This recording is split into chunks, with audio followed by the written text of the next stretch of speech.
میں اور آپ جس سوسائٹی میں آج رہ رہے ہیں اس میں بہت سارے لوگ خیر کی طرف آتے ہیں، بڑی تیزی سے نیکی کے ارادے کرتے ہیں، مخلص ہوتے ہیں، اخلاص بھی پورا ہوتا ہے، لیکن نیکی پر ڈٹے نہیں رہتے۔ کچھ دن تو خیر سے کام کرتے ہیں، کچھ دن تو جد و جہد کرتے ہیں، لیکن جتنی تیزی سے وہ آتے ہیں اتنی تیزی سے واپس جاتے ہوئے بھی دکھائی دیتے ہیں۔ کچھ دن تو ایسا ہوتا ہے کہ 5 نمازوں کے ساتھ تہجد بھی شروع ہو جاتی ہے، تلاوت قرآن مجید، ذکر، اذکار، درود و سلام، اور اگر طریقت سے وابستہ ہیں تو شیخ کے بتائے ہوئے اسباق، مراقبہ، ذکر، فکر، ساری چیزیں ہو رہی ہوتی ہیں۔ لیکن چند دنوں کے بعد محسوس ہوتا ہے کہ جیسے وہ اس رستے سے ہٹتے جا رہے ہیں اور کمزوری دکھاتے جا رہے ہیں۔ امام حسین رضی اللہ تعالیٰ عنہ کی زندگی سے ہم نے جو چیزیں سیکھنی ہیں ان میں سے ایک سبق یہ لینا ہے کہ انسان ڈٹ کے دین پر کیسے کھڑا ہو سکتا ہے۔ آپ یقین کیجئے بہت سارے لوگ ایسے ہیں جو مخلص ہیں، چاہتے ہیں میں دین پر عمل کروں، لیکن صرف اپنی برادری کا مقابلہ ہی نہیں کر پاتے، اپنے دوستوں کے بیچ ہی سٹینڈ نہیں لے پاتے، اپنے گھر کے اندر ہی انہیں کھڑا نہیں ہونا آتا، ذرا سی بھی استقامت نہیں دکھاتے۔ اور آج کل تو ماحول اس طرح کا ہو گیا ہے کہ نوجوانوں کے اندر قوت فیصلہ ہی نہیں، قوت ارادی نہیں، کروں نہ کروں، چلوں نہ کروں، یہ ٹھیک ہے کہ نہیں ٹھیک، آپ بھی بتائیں ایسا ہو سکتا ہے، چلیں آپ بھی، بھئی اتنے مشورے آپ لے رہے ہیں، آپ کر ہی نہیں سکیں گے، آپ میں قوت فیصلہ ہی نہیں ہے، آپ نے طے ہی نہیں کیا آپ نے کس رستے جانا ہے، تو منزل کب آئے گی؟ 99 لوگوں نے کہہ دیا ہے کپڑے تجھے اچھے لگ رہے ہیں، صرف ایک نے کہا ہے کہ ذرا سینے والے نے ٹھیک نہیں سیا، تو آپ پریشان ہو گئے۔ اتنی جلدی کمزور پڑ جانا، اتنی جلدی استقامت چھوڑ دینا۔ اور پھر ایک طبقہ ایسا بھی ہے جو بڑا باصلاحیت ہے، بڑی زبردست طاقت رکھتا ہے، کام کرنے کی ہمت رکھتا ہے، وسائل بھی ہیں، ذرائع بھی ہیں، سلیقہ بھی ہے، شعور بھی ہے، نہیں ہے تو استقامت نہیں ہے۔ چونکہ استقامت نہیں ہے تو ساری صلاحیتیں ہونے کے باوجود وہ لوگ کبھی کامیاب نہیں ہو سکتے، کیونکہ ان کے پاس استقامت ہی نہیں ہے۔ اللہ تعالیٰ نے قرآن مجید کے اندر اس بات کو بیان فرمایا ان الذین قالوا ربنا اللہ ثم استقاموا۔ یہ قرآن مجید کا ذرا انداز کریمانہ دیکھیے، فرمایا بے شک وہ لوگ جنہوں نے کہا اللہ ہمارا رب ہے، ثم استقاموا، پھر وہ ڈٹ گئے، جم گئے اس بات پر اللہ ہمارا رب ہے، پھر اس پہلو پر پورے طور پر وہ کھڑے ہو گئے، تو یا اللہ انہیں کیا ملے گا؟ فرمایا تتنزل علیہم الملائکہ، ہم ان کی مدد کے لیے فرشتوں کا نزول فرما دیں گے، فرشتوں کا ان پر نزول ہوگا۔ اللہ تخافوا ولا تحزنوا، فرشتے ان سے کہیں گے نہ خوف کھاؤ نہ غم کرو، وابشروا بالجنۃ التی کنتم توعدون، اور اس جنت پر خوش ہو جاؤ جس کا وعدہ تم سے تمہارے رب نے فرمایا ہے۔ ان الذین قالوا ربنا اللہ ثم استقاموا، جنہوں نے یہ کہا اللہ ہمارا رب ہے اور پھر اس بات پر وہ ڈٹ گئے، جم گئے، ٹھہر گئے، استقامت دکھائی، کھڑے ہو گئے۔ یہ نہیں فرمایا کہ فرشتے آئے تو وہ ڈٹ گئے، قرآن مجید کی ترتیب یاد رکھیے، فرمایا پہلے وہ ڈٹے، ثم استقاموا، پہلے وہ ڈٹے، جب وہ ڈٹ گئے تتنزل علیہم الملائکہ، پھر اللہ نے ان کی مدد کے لیے فرشتے بھی نازل فرما دیے۔ پہلے تمہیں ڈٹنا ہے، فرشتے بعد میں آئیں گے، تمہیں ایک دفعہ ڈٹ کے دکھانا ہے کہ ہم ڈٹ گئے، ہم کھڑے ہو گئے، پھر فرشتے آئیں۔ ویسے تو علماء تفسیر اکثر نے یہی لکھا ہے کہ یہ جو فرشتے آتے ہیں نا مومنوں کے پاس، یہ موت کے وقت آتے ہیں، اور یہ بھی بڑی نعمت ہے کہ موت کے وقت فرشتہ آ جائے اللہ کی مدد لے کر۔ یہ فرشتے قبر میں آتے ہیں، یہ فرشتے میدان محشر میں آئیں گے، یہ مومن کے پاس آتے ہیں، خوشخبری سنانے آتے ہیں فرشتے۔ لیکن صاحب تفسیر روح المعانی فرماتے ہیں نہیں بھائی، صرف قبر، حشر اور قیامت میں نہیں آتے، یہ زندگی میں بھی آتے ہیں. یہ مومنوں کے سینوں کو کشادہ کرنے آتے ہیں، انشراح صدر دینے آتے ہیں، انہیں تسلی دینے آتے ہیں. تم خیر کے کام پہ نکلے ہوئے ہو، اللہ تمہاری مدد کرے گا، ان کے سینوں کو ٹھنڈا کرنے آتے ہیں. دینی مجالس اور دینی محافل جتنی بھی ہوتی ہیں اس میں کسی ایک خاص عنوان کی طرف ہمارے علماء ہماری توجہ دلاتے ہیں. ضروری یہ ہوتا ہے کہ خالص اس عنوان کو سمجھا جائے، اس بات پر غور کیا جائے اور کتاب و سنت کی اس فکر کی روشنی میں اپنے نیک اعمال میں پختگی اور تیزی لانے کی کوشش کی جائے. میرا اور آپ کا دور تیزی کا دور ہے، بھاگ دوڑ بہت زیادہ. عزیز دوستو، دوڑ دھوپ بھاگ دوڑ اور شدت ہے معاملات کے اندر. کچھ لوگوں کو ایسی چیزوں کی بھی جلدی ہے جن میں جلدی نہیں کرنی چاہیے. اور وہ دوڑ ساری کس بات کی ہے؟ پیسے میں آگے گزرنے کی، شہرت میں آگے گزرنے کی، فیمس ہونے کی، کسی بھی چیز پر بہت ساری، کسی بھی صورت میں بہت ساری چیزوں کو جمع کر لینے کی. یہ دوڑ شدت اختیار کر گئی. دوڑتے جا رہے ہیں لوگ، دوڑتے جا رہے ہیں. اعصابی تھکاوٹ ہے، جسمانی تھکاوٹ ہے. اور اس دوڑ میں ایسے لوگ شامل ہیں کہ جو اب وقت تھا کہ وہ لوٹ آتے، پلٹ آتے، چیزوں کو دیکھ لیتے.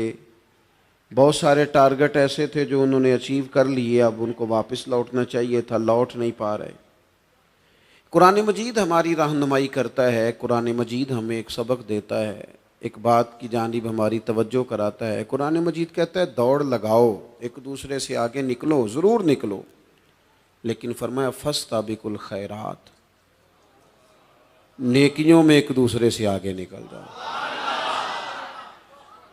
بس تم نیکیوں میں نکل جاؤ آگے، خیر کے کاموں میں، حسنات میں آگے نکل جاؤ ایک دوسرے سے.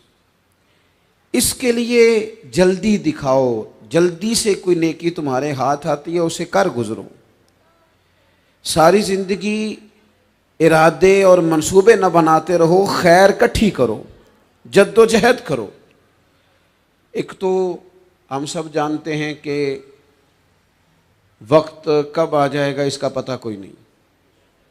خدا نخواستہ صحت کب ساتھ چھوڑ جائے گی اس کی خبر کوئی نہیں. اعصاب کب کمزور ہو جائیں گے جانتے نہیں.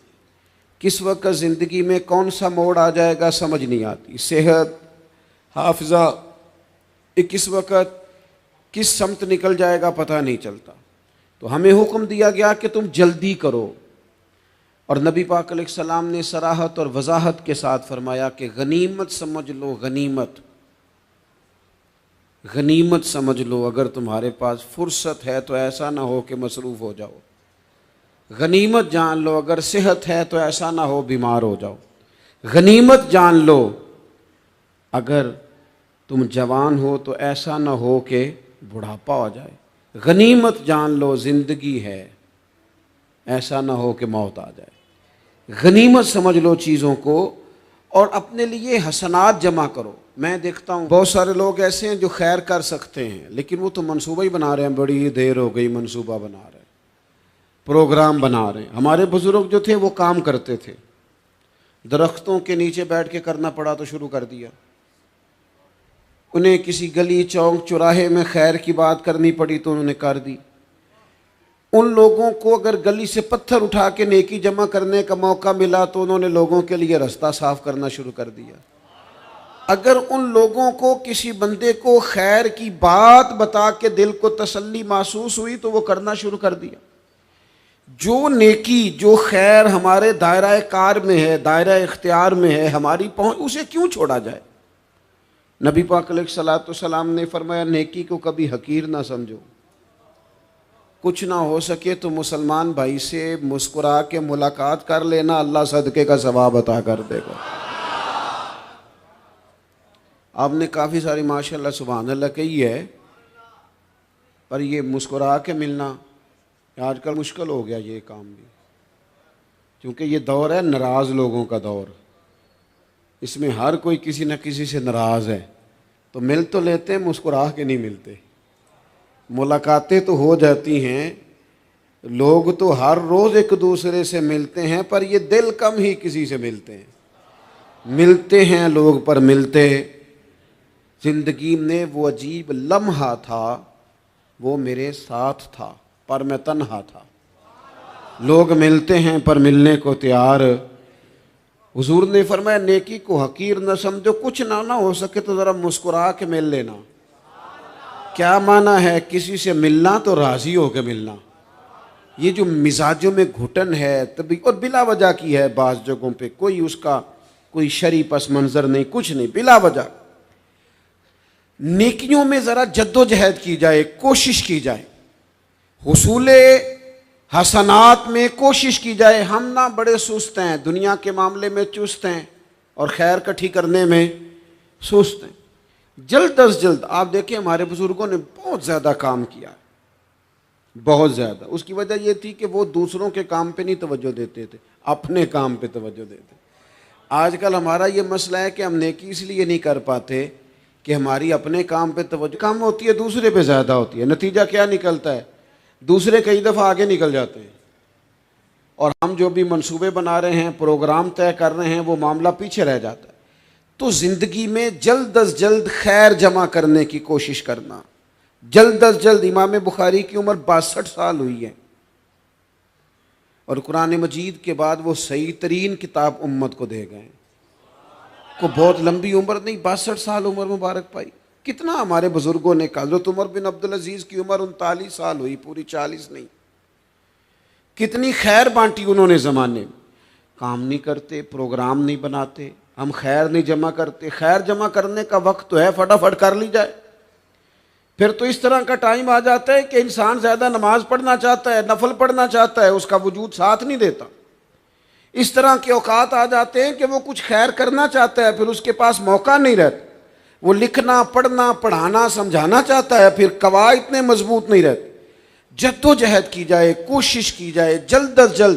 اللہ کے پیارے رسول صلی اللہ تعالی علیہ وسلم نے فرمایا، صحیح بخاری میں حدیث موجود ہے، حضور فرمانے لگے جلد از جلد نیکیاں کر لو اس وقت سے پہلے کہ فتنے رات کے ٹکڑوں کی طرح تمہارے اوپر گریں گے. حضور فرمانے لگے وہ ایسا سخت وقت آئے گا کہ بندہ صبح مومن ہوگا تو شام کافر ہو جائے گا، شام مومن ہوگا تو صبح کافر ہو جائے گا.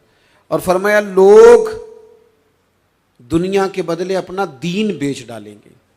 اس سے پہلے نیکی کر لو، قبل اس کے کہ الجھا دیا جائے ذہنوں کو، پریشان کر دیا جائے. کئی جگہ مسائل نہیں بنا دیے گئے، وہ چھوڑو دی یہ تو نفل ہے، چھوڑو دی یہ تو غیر مؤکدہ ہے. اعلیٰ حضرت فاضل بریلوی فرماتے ہیں جو نفل چھوڑتا ہے نا، ایک وقت آتا ہے سنت کے ترک کرنا شروع کر دیتا ہے، اور تارک سنت ایک وقت آتا ہے کہ واجبات کو چھوڑتا ہے. چونکہ وہ سیلاب اچانک نہیں آیا کرتے، پہلے چھوٹا سا سوراخ ہوتا ہے، دریا کے کنارے چھوٹا سوراخ ہوتا ہے، بند نہ کیا جائے تو بڑا ہو جاتا ہے، پھر اور بڑا ہو جاتا ہے، پھر وہ سیلاب بن جاتا ہے. کیا ہوتا ہے کہ جب ہم دیر کرتے ہیں، آپ دیکھ لیں دنیا داری میں لوگ کتنے آگے نکل گئے، کتنے دنیا داری کی جو چیزیں آئیں وہ غالب ہو گئیں. میں آپ سے پوچھا ہوں جتنے لوگوں کے پاس موبائل ہیں اتنے لوگ نمازی بھی ہیں؟ موبائل بعد میں آ کے غالب ہو گیا سب پہ، اور نماز آپ یہ ایوریج نکالے نا، جتنے لوگ فیس بک پہ ہیں اتنے لوگ دینی تعلیم کے میدان میں بھی ہیں، پڑھنے پڑھانے کا مزاج بھی رکھتے ہیں. جتنی نصیحتیں کرنے میں آج لوگ نکلے ہوئے ہیں، کیا اتنی خیر بھی دنیا میں بٹ رہی ہے؟ جتنی جدید ٹیکنالوجی آ گئی سب ہم نے حاصل کر لی، بری بات نہیں، ٹھیک ہے، اچھی بات ہے. لیکن سوال یہ ہے کہ وہ باتیں جو سالوں سے ہو رہی ہیں اور جو ہمارے دین کے فرائض میں شامل ہیں ان پر عمل کب ہوگا؟ اور میں یہ بہت سارے لوگ ہیں نا دعوت دیتے ہیں کہ آپ تشریف لائیں، اس جگہ پہ آ کے کچھ بات کریں، تو میں دوستوں سے کہتا ہوں تقریریں تو اب بڑی سن لی لوگوں نے، تو زمانہ ہو گیا تقریریں کرتے سنتے. سوال تو یہ ہے کہ جو سنا ہے اس پر عمل کس دن کرنا ہے؟ وہ پہلا قدم جو عمل کا ہے وہ کس دن اٹھانا ہے؟ یہ کوئی گورکھ دھندا تو نہیں ہے نا کہ نشستن گفتن برخاستن. دیکھیں نا قرآن مجید کی آیات نازل ہوتی تھی، صحابہ دوڑ پڑتے تھے عمل کرنے کے لیے. لن تنالوا البر حتی تنفقوا مما تحبون، تم بھلائی کو نہیں پہنچو گے جب تک اپنی پیاری چیز خرچ نہ کرو. تو یہ آیت ہم نے بھی سنی ہوئی ہے. میں آپ سے ہاتھ نہیں اٹھواتا، آپ خود اپنے آپ سے پوچھیں. میں اپنے آپ سے پوچھتا ہوں کب پیاری چیز لا کے خرچ کیا ہم نے اللہ کے راستے میں. لیکن جب نازل ہوئی تھی تو عبداللہ ابن عمر کو گھوڑا پیارا تھا، انہوں نے فوراً لا کے پیش کر دیا تھا. حضرت ابو طلحہ انصاری کو باغ پیارا تھا، انہوں نے فوراً لا کے حضور کی بارگاہ میں پیش کر دیا تھا. ہم کب یہ کام کریں کہ ہم سن رہے ہیں، ہمیں آتی ہے، ہم آگے بڑھا رہے ہیں، لیکن جلدی سے صحابہ کا یہ مزاج تھا کہ جیسے ہی ان تک خیر پہنچی انہوں نے عمل کر کے دکھایا. جیسے نصیحت ملی اس نصیحت پر وہ عامل ہو گئے. امام جعفر صادق رضی اللہ تعالیٰ عنہ سے ایک شخص نے پوچھا حضور میں دین کی خدمت کرنا چاہتا ہوں، تبلیغ کرنا چاہتا ہوں، کوئی طریقہ بتائیں. بہت سارے لوگ ہیں آج کل جو یہ چاہتے ہیں کہ جناب مجھے نہ کوئی آپ نسخہ بتائیں، کوئی سلیقہ بتائیں، میں دین کا کام کرنا چاہتا ہوں، دعوت خیر دینا چاہتا ہوں، کوئی طریقہ بتائیں. تو سیدنا امام جعفر صادق رضی اللہ تعالیٰ عنہ فرمانے لگے آسان طریقہ ہے، اور بغیر کسی فلسفے کے، بغیر کسی الجھی ہوئی گتھی کے سلجھی ہوئی بات ہے، بالکل طے. تو دین کی تبلیغ کرنا چاہتا ہے؟ اس نے کہا ہاں. تو فرمانے لگے بڑا آسان نسخہ ہے، اگر تو دین پھیلانا چاہتا ہے، تبلیغ کرنا چاہتا ہے، تو دین پر عمل کرنا شروع کر دے. عمل کے بڑے اثرات ہوتے ہیں. عمل، حضرت باجید بستامی فرمایا کرتے تھے جس نے ہماری خاموشی سے کچھ نہیں سیکھا وہ ہماری تقریر سے کیا سیکھے گا. یہ جو عمل ہوتا ہے یہ اتنی بڑی خاموش تبلیغ ہے، اتنی بڑی. امام جعفر صادق فرمانے لگے تو عمل کر، وہ تیرا عمل کرنا. آپ پڑھیں گھر میں نماز، آپ کے بچوں کو شوق ہو جائے گا. آپ کھولیں گھر میں قرآن مجید، آپ کے بچوں کا دل لگ جائے گا. آپ بیٹھے تسبیح لے کے کہ آج میں نے آدھا گھنٹہ محبوب کی بارگاہ میں درود و سلام عرض کرنا ہے، بچوں کی طبیعت لگ جائے گی. عمل جو ہوتا ہے اس کا فیض بٹتا ہے. نیکی میں آگے بڑھنے کی جد و جہد، کوشش کرنا کہ میں ذرا خیر کے کام میں آگے نکلوں. کیا کہا حضرت عمر نے؟ کبھی ہم سنتے ہیں باتیں، کبھی اس کی گہرائی میں اترو نا. سیدنا فاروق اعظم فرماتے میری ساری عمر دوڑ لگی رہی کہ میں ابو بکر صدیق سے نیکیوں میں آگے نکل جاؤں. ساری زندگی میری دوڑ رہی، جد و جہد رہی کہ میں ابو بکر صدیق سے آگے. 2.5% زکوٰۃ ہے. عمر کہتے ہیں میں 50% لے کے آیا تھا، لیکن میں 50% پہ پہنچا تھا تو ابو بکر 100% پہ پہنچ گئے تھے، وہ سارا ہی لے آئے تھے. میری دوڑ رہی، یہاں بھی دوڑ ہے. میری عزت کرو، میرے آنے پہ کھڑے ہو جاؤ، معاذ اللہ میرا اکرام کرو، میں فلاں صاحب ہوتا ہوں، قبیلے میں، برادری میں، سوسائٹی میں، سماج میں یہ نام رکھتا ہوں، میں فلاں سیاسی، سماجی، فلاحی، رفائی تعارف رکھتا ہوں، میرا فلاں معاملہ ہے. یہ اس مزاج میں دوڑ لگ گئی، اس طبیعت کی دوڑ لگ گئی. مجھے بھی مانا جائے، مجھے بھی گنا جائے، مجھے بھی شمار کیا جائے، میرا بھی نام ہو جائے، مجھے بھی اگلوں میں رکھا جائے، قرب والوں میں میرا بھی تذکرہ کیا جائے. جو دوڑ ہمیں بتائی اور سکھائی گئی تھی اس دوڑ میں ہم شریک کیوں نہیں ہوتے؟ اس میں آگے کیوں نہیں نکلتے؟ وہ جو ہمیں فرمایا گیا تھا کہ تمہیں پتہ چل جائے پہلی صف کا ثواب کتنا ہے تو تم قرآن اندازی کرو. تو یہ قرآن اندازی کس دن ہونی ہے؟ یہ والی قرآن اندازی کس دن ہونی ہے؟ لیکن وہ قرآن اندازیاں تو ہو رہی ہیں عمرے کے ٹکٹ کی. اتنے عمرے کے ٹکٹ، اتنے عمرے کے، اچھی بات ہے، اس کی بھی کوئی مخالفت نہیں، لیکن جو کام جس میں آگے بڑھنا تھا، جس میں جد و جہد کرنی تھی، جس میں دوڑنا تھا، جس میں کاوش کرنی تھی، اس میں تو ہم پیچھے ہیں. زندگی اتنی تیزی سے گزر رہی ہے، آپ یقین کریں پیچھے پلٹ کے دیکھتے ہیں تو پتہ ہی نہیں چلتا کتنے سال بیت گئے. بھی ایسے لگتا ہے کل ہی تو ابھی داخل کرایا تھا گھر والوں نے اسکول میں، ابھی اگلے دن کی بات ہے دارالعلوم میں داخل ہوئے تھے اور اتنے سال بیت گئے، اتنا وقت گزر گیا. ہم عجیب مزاج کے لوگ ہیں، یہ چاہتے ہیں کہ ہمارے بچے بڑے ہو جائیں، یہ نہیں چاہتے کہ ہم بوڑھے ہو جائیں. دیکھیں اگر بچے بڑے ہوں گے تو لازمی نتیجہ ہے کہ ان کے بڑے، لیکن ہم دونوں باتوں میں اپنا مزاج رکھتے ہیں. بچے بھی بڑے چاہیے ہمیں، اور ہم خود بھی اپنے آپ کو بوڑھا تسلیم کرنے کو تیار ہے. ماشاءاللہ جی میرا بیٹا جوان ہو گیا، تو جناب آپ کیا ہو گئے ہیں؟ اب آپ بھی تو بتائیں نا، آپ کہاں پہنچ گئے؟ وہ کیا دور تھا جب کہتے تھے میرے بیٹے کو میرا جوتا پورا آنے لگا ہے. جیسے جیسے بچے بڑے ہوتے تھے والدین کے لہجے میں ٹھہراؤ آتا تھا. ان کی 5 نمازوں کے ساتھ تہجد بھی شروع ہوتی تھی، اشراق اور چاشت بھی شروع ہوتی تھی. وہ چاہتے تھے کہ ہمارے بچے ہمیں زیادہ سے زیادہ خیر کرتا دیکھیں. وہ اپنے لفظوں پر، جملوں پر، زبانوں پر، انداز پر کنٹرول کرتے تھے. میاں بیوی ایک دوسرے سے کہتے تھے اب لڑنا نہیں ہے، بچے اثر قبول کرتے ہیں، بڑے ہو گئے، اب ہمیں ماحول اور طرح کا بنانا ہے. کب آگے نکلیں گے نیکیوں میں؟ کب ہم جد و جہد کریں گے؟ کب ہم یہ والا کام کریں گے کہ نہیں اب مجھے سنور جانا چاہیے، نہیں اب میرے اندر مثبت تبدیلی آنی چاہیے، نہیں اب مزاج میں حلم، بردباری، وقار، وزاداری، یہ چیزیں مجھے پیدا کرنی چاہیے؟ کب بچپنا ختم ہوگا؟ وہ کسی درویش نے کہا تھا نا کہ میں نے 22 سال کے بوڑھے دیکھے اور میں نے 65 سال کے بچے دیکھے. کہا جناب کیا معنی؟ کہنے لگے معنی یہ ہے کہ بزرگی سمجھ کے ساتھ ہوتی ہے، عمر کے ساتھ تھوڑی ہوتی ہے. وہ تو سمجھ کے ساتھ ہے، جس دور میں سمجھ آ گئی، شعور آ گیا، سمجھ گئے بات کو. ورنہ بعض لوگ معذرت کے ساتھ بعض لوگ ساری زندگی سمجھدار ہونے کو تیار ہی نہیں ہیں. وہ کچھ ایسی باتیں کرتے ہیں جو ان کے منصب سے میچ ہی نہیں کرتی، ان کے سٹیٹس کے ساتھ وہ اٹیچ نہیں ہوتی. بھئی یہ بات آپ کو نہیں کرنی چاہیے تھی، آپ کا معیار یہ نہیں تھا، معیار بلند ہے آپ کا، آپ اپنے سٹیٹس کے حساب سے بات کریں گے. تو میرے عزیز آگے بڑھا جائے.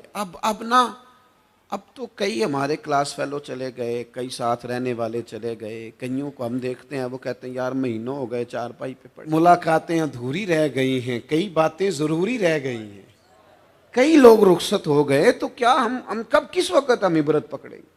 بس چپ کر کے جنازہ پڑھ کے آ گئے کہ صرف اسی کا ہونا تھا، قبر پہ فاتح پڑھ کے آ گئے کہ صرف اسی کو دفن ہونا تھا، کسی کی کل خانی میں چہلوں میں شرکت کر کے آگے کسی کی ہونی تھی، میری ہونی نہیں ہے. اپنے اعمال میں پختگی لائی جائے، آگے بڑھا جائے. حضرت جابر ابن عبداللہ رضی اللہ تعالیٰ عنہ فرماتے میں نے میدان احد میں ایک صحابی کو دیکھا، کھجور کھا رہے تھے. کتنا ٹائم لگتا ہے کھجور کھانے میں؟ گوشت کی بھری ہوئی پلیٹ نہیں تھی ان کے سامنے کہ ساری خالی ہونے میں دیر لگے. کھجور کھا رہے تھے، بخاری شریف ہے. اور کھجور کھاتے کھاتے کریم محبوب علیہ السلام کی عالی مرتبت بارگاہ میں عرض گزار ہوئے، یا رسول اللہ اگر آج میں شہید ہو جاؤں تو کہاں جاؤں گا؟ تو حضور نے فرمایا جنت میں. حضرت جابر ابن عبداللہ فرماتے ہیں وہ بات انہوں نے سنی تو وہ جو کھجور کھا رہے تھے وہ باقی کی منہ سے نکال دی.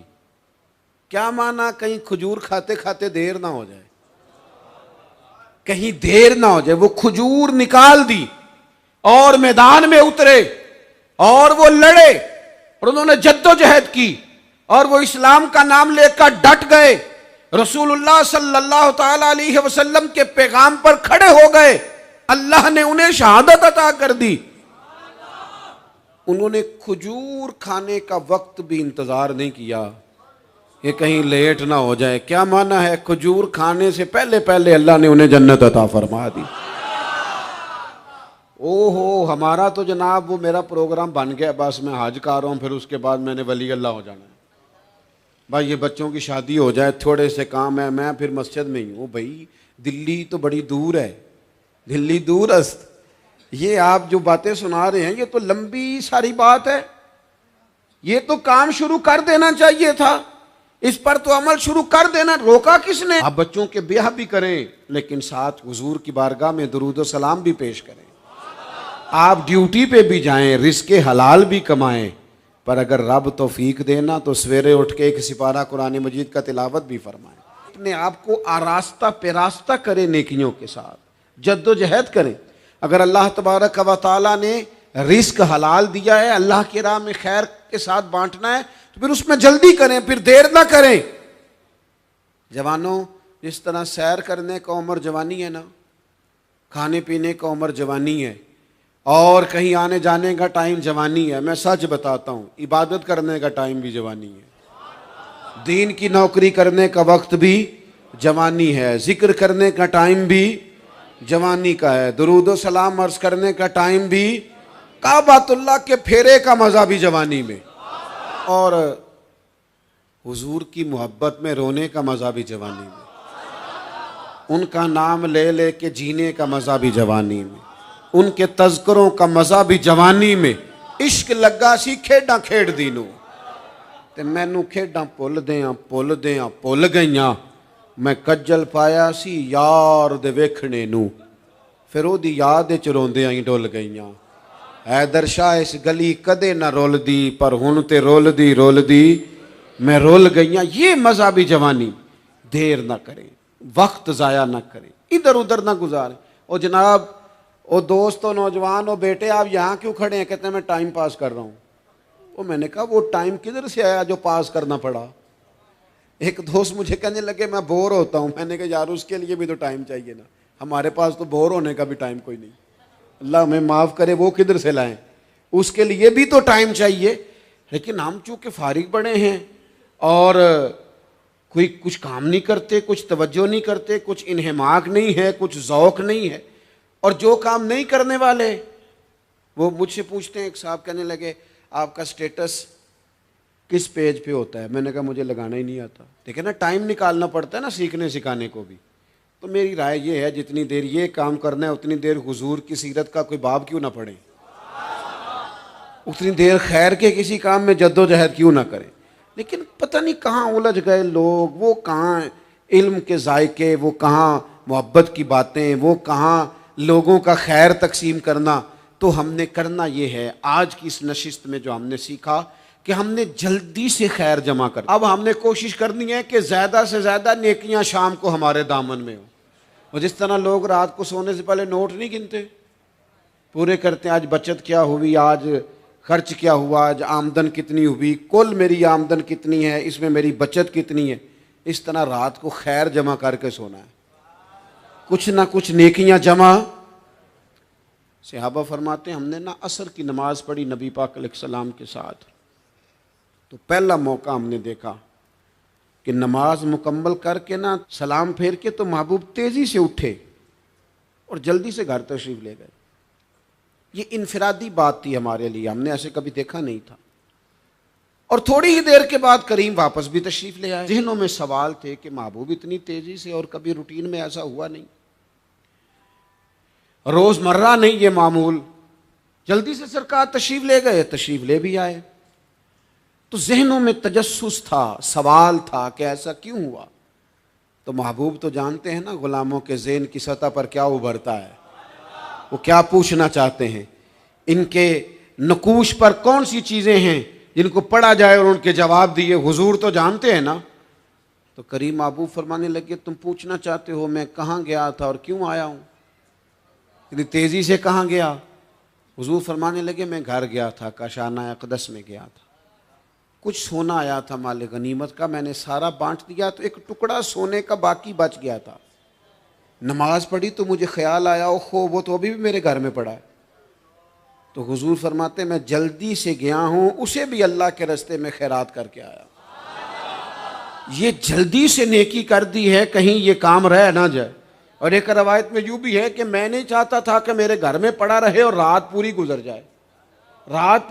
جائے، لہذا میں نے چاہا کہ اسے جلدی سے اس نیکی کو کر دیا جائے، جس کے ہاں پہنچنا ہے اس کے ہاں۔ میں دوستوں سے کہا کرتا ہوں رمضان میں کسی کو راشن دینا ہے تو رمضان سے پہلے دے دو، رمضان کی نیت کر کے۔ انشاءاللہ آپ کو یہی بتائیں گے مفتیان کرام کہ رمضان سے پہلے بھی رمضان کی نیت کر کے دیا جائے تو اللہ تعالیٰ اتنا ہی اجر عطا فرمائے گا۔ ہم جی وہ انتظار ہو رہا ہے فلانا کا، وہ جی میں نے کر لیا تھا، لے لیا تھا، ٹائم نہیں مل رہا مجھے دینے جانے کا۔ اس کی کیا وجہ ہے جی؟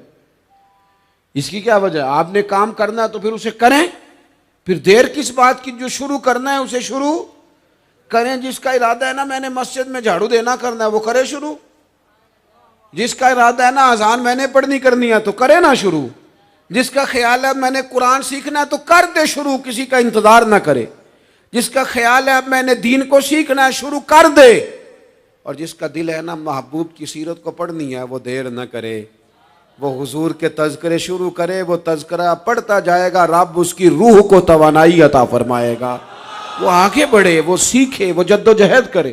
یہ پروگرام بنانا، صلاح کرنا، مشورہ کرنا، بنانا پھر توڑ دینا، پھر کچھ دن کرنا پھر چھوڑ دینا، اس سے اب باہر آ جائیں، اب جد و جہد کریں، اب جو بن پڑتا ہے اسے کر گزریں، اب ہم نے انتظار نہیں کرنا، دیکھنا نہیں، اب جو خیر حصے میں آتی ہے دوڑ کے اسے حاصل کرنا۔ اچھا اس کا یہ معنی نہیں کہ نیکی فٹافٹ کر گزریں، جلدی سے نماز پڑھ لیں، یہ معنی نہیں بیان کر رہا، میں یہ عرض کر رہا ہوں کہ خیر کرنے میں دیر نہ کریں، جلدی سے نیکی اپنی زندگی میں حاصل کریں۔ میں آپ سے عرض کروں، میں بہت سارے لوگوں کو دیکھتا ہوں، ان کا زیادہ وقت مشاورت میں گزرتا ہے، اور بالخصوص نوجوان نسل تو ہے ہی مشوروں میں یہ کر لوں کہ نہ کروں، اور پھر وہ زیادہ مشورے جو لوگ کرتے ہیں نا وہ ذہنی طور پر زیادہ الجھاؤ کا شکار ہو جاتے ہیں۔ وہ کسی آدمی کا خیال ہوتا ہے نا میں اچھا لگنا چاہتا ہوں، وہ اچھے کپڑے پہن لیتا ہے، پھر وہ پوچھتا پھرتا ہے کیسا لگ رہا ہوں، تو 99 لوگوں نے کہا ٹھیک لگ رہا ہے، صرف ایک نے کہا یار ذرا ٹھیک نہیں سلائی، وہ گیا کام سے، کیونکہ وہ 100% نمبر لینا چاہتا ہے۔ آپ نے جو کرنا ہے اسے شروع کر دیں، آپ اتنی حمایت کی طرف نہ دیکھیں کہ سارے ہی سپورٹ کریں گے تو پھر ہی آگے بڑھیں۔ سارے کہاں سپورٹ کرتے ہیں، کچھ لوگ تو ملامت بھی کرتے ہیں، کچھ تو برا بھلا بھی کہتے ہیں، کچھ تو یہ بھی کہتے ہیں تو نے یہ کیا شروع کر دیا ہے، لیکن جے کر یار دے نام دا ملے مینا، ہاں ان چولی پا لئیے پنجے سٹیے نا، تو جے کر یار دے نام دی ملے سولی تے چوٹا چوٹ لئیے، چوٹا چوٹ لئیے پچھاٹیے نا، پھر آپ سٹارٹ کر دیں۔ پھر کیا یہ ساری عمر سوچنا، ایک قدم آگے اٹھایا تو پھر پیچھے کر لیا، تو دوسرا اٹھایا تو پھر پیچھے کر لیا، تو میرا ارادہ ہے، تو میرا پروگرام ہے، تو میں کروں گا، جو کرنا ہے اسے کریں، پھر اس کو سٹارٹ کریں۔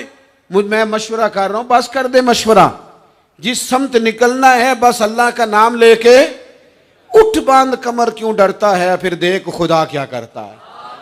اپنے اندر ہمت پیدا کریں، اپنے اندر جد و جہد کا مزاج پیدا کریں، اپنے آپ کو کسی کام لگائیں۔ اور میں آپ کو ذمہ داری سے کہتا ہوں، جو لوگ کام لگے ہوئے ہوتے ہیں نا وہ ڈپریشن سے بچتے ہیں، ٹینشن سے بچتے ہیں، وسوسوں سے بچتے ہیں، برے خیالات سے بچتے ہیں، لوگوں کے بارے میں بدگمانیوں سے بچتے ہیں، بدگمانیوں سے بچتے ہیں۔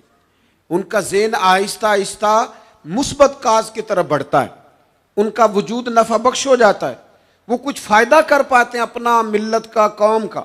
ضائع نہ کریں اپنے آپ کو۔ ہمیں اللہ کے قرآن نے کہا ہے کہ تم نیکیوں میں ایک دوسرے سے آگے نکل جاؤ، تو آگے نکلنے کی کوشش کریں، جد و جہد کریں۔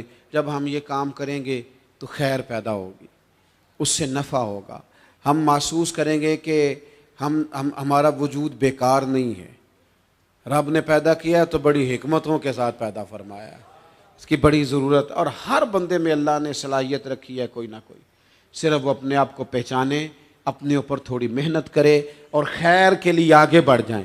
اور یہ جو غیر ضروری کام ہیں ان سے اپنے آپ کو بچائیں۔ پوچھا گیا تھا نا کہ یا رسول اللہ صلی اللہ علیہ وسلم خوبصورت مسلمان کون ہوتا ہے؟ تو حضور نے فرمایا جو بے مقصد اور لایعنی باتیں چھوڑ دے، وہ خوبصورت مسلمان ہے، اچھا مسلمان۔ بے مقصد چیزوں کو چھوڑیں، با مقصد کام کریں، ایک کریں زندگی میں پر ذرا صحیح کر کے کریں۔ کوئی ایک ڈیوٹی دے لیں پر اس کو ذرا صحیح کر کے اس ڈیوٹی کو کریں۔ ہم سارے کام کرنا چاہتے ہیں تو ایک بھی ٹھیک نہیں ہوتا، کوئی ایک اپنے ذمے لے لیں تو پھر میں نے دیکھا ہے بزرگوں کو 40 سال ہو گئے فجر کی اذان پڑھتے، میں ایسے لوگوں کو جانتا ہوں شادیوں پہ نہیں جاتے، دور دراز نہیں جاتے، کہتے میں نے مسجد کھولنی ہوتی ہے، اور چلو ایک کیا ہے سونا کر کے تو کیا ہے نا، ایک کیا ہے چلو خوبصورتی سے تو کیا ہے نا، کوئی ڈیوٹی کی ہے تو جم کے تو کی ہے نا۔ یہ بڑی سعادت کا کام ہے، یہ بڑی خیر والا کام ہے۔ آئمہ مساجد کو میں دیکھتا ہوں، انہیں فکر لگی ہوئی ہوتی ہے مسجد میں، کہیں جانا ہے تو نماز کون پڑھائے گا، تو یہ بڑی اچھی فکر ہے، یہ بڑی اچھی سوچ ہے کہ اللہ کے گھر کی آباد کاری کی طرف توجہ رکھنا۔ اللہ کی بارگاہ میں دعا کرتا ہوں کہ میں نے کہا ہے اللہ اسے قبول فرما لے، اور جہاں بھول گیا گفتگو کے دوران اللہ تعالیٰ درگزر فرمائے۔